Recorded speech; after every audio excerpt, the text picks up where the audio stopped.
ঘুম থেকে উঠেই দেখি বউ চিংড়ি মাছ আর ইলিশ মাছ নিয়ে বসে গেছে। আমি তো বুঝতে পারলাম না, আমি তো ভুলে গিয়েছিলাম আজকে আমার বাসায় গেস্ট আসার কথা।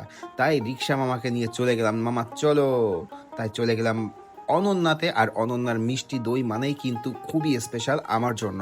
আর এই মিষ্টি কেনার পর চলে গেলাম ভোলার মাংস কিনতে, ভোলার দোকানের খাসির মাংস কিনতে। আর এই ভোলার খাসির মাংস কিন্তু খুবই স্পেশাল। আর বাসায় এসে দেখি বউ চিংড়ি মাছ ভাজছে। ওয়াও, দেখতে যে কত লোভনীয় লাগছে, আপনি না দেখলে বুঝতে পারবেন না। আর লোভ সামলাতে না পেরে বউকে বললাম, বউ আমাকে এক পিস দাও। ও আমাকে ঝাড়ি মেরে সোফার উপরে বসিয়ে রাখলো আর বললো, নে তুই সবগুলো খা। কিছু করার নেই, বউ ঝাড়ি মারছে। আমি আবার আমার বউকে অনেক ভয় পাই। চুপচাপ শান্ত ছেলের মতো বসে থাকলাম সোফার উপরে, আর বউ খাসির মাংস, ইলিশ মাছ এবং গলদা চিংড়ি একে একে রান্না করছে। আর যাদের জন্য এত আয়োজন তারা কিন্তু অলরেডি চলে এসেছে। আমরা কিন্তু সবাই একসাথে খাচ্ছি।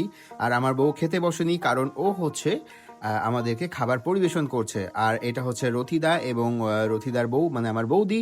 এনারা খুবই ভালো মানুষ। আর দাদা বৌদিকে এর আগে অনেকবার ইনভাইট করেছি, কিন্তু তারা এতটাই ব্যস্ত থাকে যে তারা আসতে পারেনি। তো ফাইনালি দাদা বৌদি আমাদের বাসায় এসেছে, আর আমি তো খুবই খুশি দাদা বৌদিকে কাছে পেয়ে। আর রথিদা কিন্তু খুবই ভালো মনের একজন মানুষ, আর তারা কিন্তু আমাদের বিয়েতে আসেনি। এটাও কিন্তু একটা উদ্দেশ্য ছিল তাদেরকে বাসায় ইনভাইট করার। যাই হোক, সবকিছু ঠিক মতোই ছিল, আর আমিও অনেক খুশি যে দাদা বৌদি আমাদের বাসায় এসেছে।